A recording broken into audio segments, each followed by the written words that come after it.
Now, have you ever played a Sega Dreamcast game and gone, you know what? In this game, I want to blow up buildings. That's right, you can actually do this in Bomber. I think it's called Bomber Hehhe or Bomb Hehhe. Anyway, interesting title for the Sega Dreamcast, and it is, as you'd probably guess, a Japanese exclusive.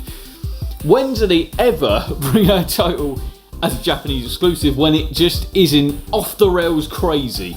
This one is an interesting one, and I think you guys will like it. Let's take a look.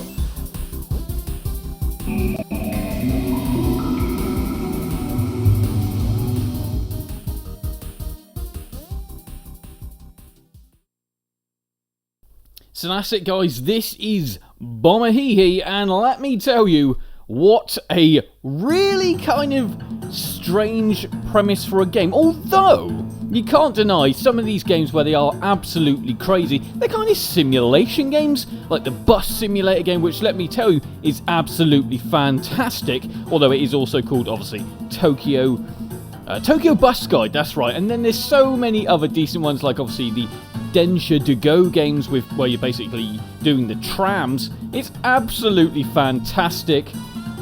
This one, let me tell you, is fucking awesome. Now, obviously, straight off the bat, the first real issue is the fact you do really need to either guess your way through the menus or know Japanese. Now, I whacked out the phone, I got Google Translate out, and I was like, right, okay, let's see if we can actually try and navigate the menus in a proper way. Did that work? No, it failed absolutely spectacularly.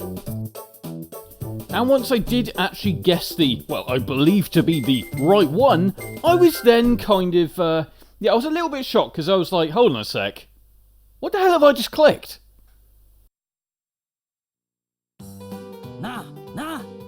どうしました？自分どんな動物が好きなん？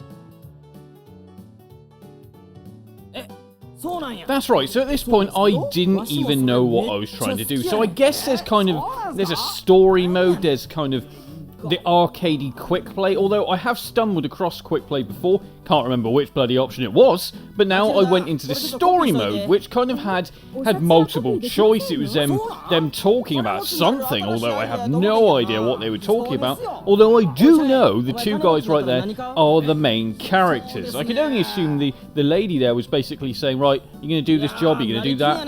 I don't really know. Either way, certainly Japanese. And what I mean by that is absolutely quirky and absolutely out there. I love you Japanese people, you guys are fan-flaming-tastic, because you bring us awesome entertainment like this. They are really, really decent with their entertainment, as you know, and the gaming industry as a whole. Either way, here it is. This is the... You're literally looking at this going, oh Christ, what on earth is about to happen? Well, that building in the middle right there, the big grey one, that is the one we have to blow up. That's right, we've got to blow up that building.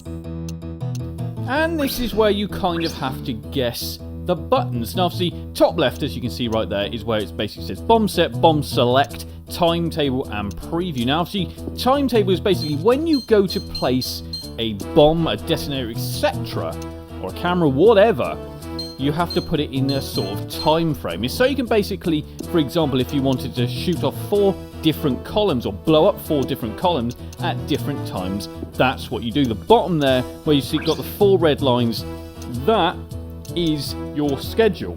Now you do have a preview mode, which is pretty much useless to be fair. The real bit you want to see is the actual emulation.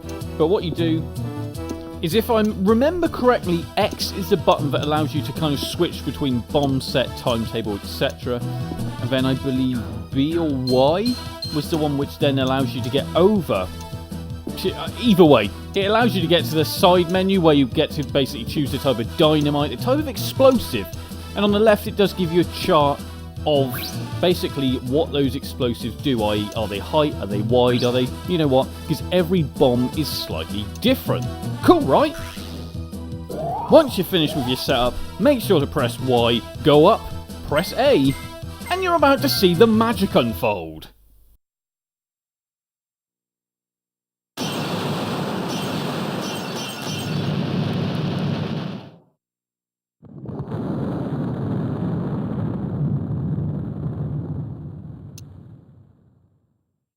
Now, see, whilst this is actually happening, and you can kind of obviously press replay for Y, or A to finish, or B to kind of, I can't remember what B actually does, but either way, you can see it from the different views. You can't deny this has made you want to play this game.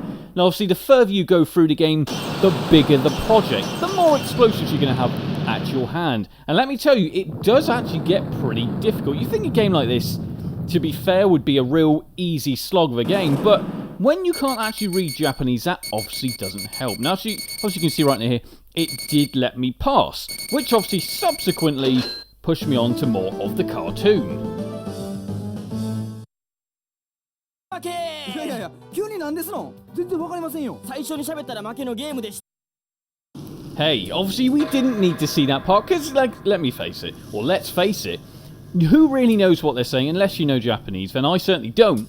So I was kind of there like, okay, I don't know what I'm doing right now. But obviously, eventually press the right, button combination, and then it brought me to this massive level. That's right, one that I, to be fair, got stuck on. Now, the reason being is there's so many different layers, different variations that make it harder to basically blow up the bass. And I thought, like I said, this kind of got you off straight away, making the game quite difficult and a challenge, which obviously is fantastic with a game like this. Now, obviously, you can also plant cameras, so when it does blow up, you can actually watch the cameras from inside the building as it's exploding, or from different viewpoints. You can obviously change it to your own sort of design. Now, it does make me think that Japan were really ahead of the game with the simulation games. Obviously, there's tons now. They're sort of a dime in a dozen nowadays, and are pretty much on every single console out there, aka Farming Simulator, Mechanic Simulator, Bus Simulator, all these different simulators. I'm pretty sure one's even Job Simulator, although just go out and get a job. But, that's right, they were really ahead of the game, and you cannot deny, most of them were quirky, but really, really fun. They had an arcadey kind of like gimmick to it, but that makes it awesome. If it's not arcadey, and it really was like real life, you'd probably be really, really bored. But the fact is, as you can hear, the music's absolutely crazy, and kind of just gives that sort of element of danger that gets you into it. Well, it certainly got me into it anyway. And then once you've obviously planted everything, you can see exactly how it unfolds.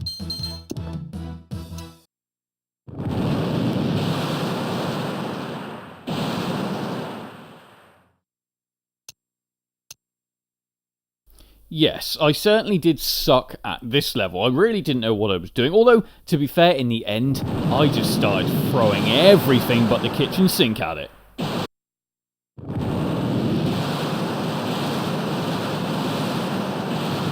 As you can see, multiple explosions. God, to be fair, this was where I really kind of started. I thought to hit my stride, although I did find it hard to still get past this level. I'm not going to lie, I did find the game hard. Now, you guys are probably going to want to go and check this out. You can obviously get this on CD Romance. I'm not going to attach the links, but if you go and find it, it certainly is out there. Or, purchase a physical copy from Japan, aka eBay, etc. One I'm pretty sure you are going to want to go and check out. Anyway, I've been out from Games Root with another awesome Japanese exclusive.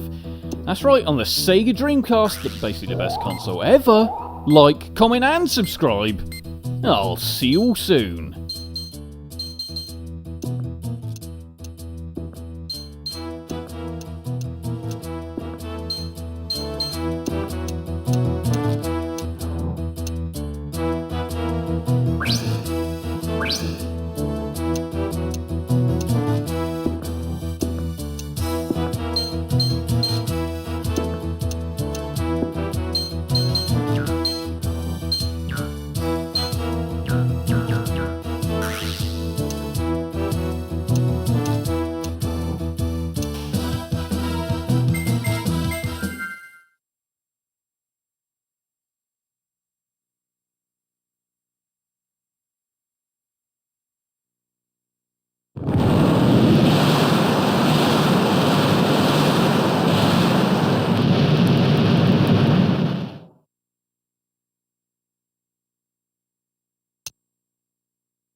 You can now support the channel on patreon.com/gamesrip, as well as remember to like, comment and subscribe.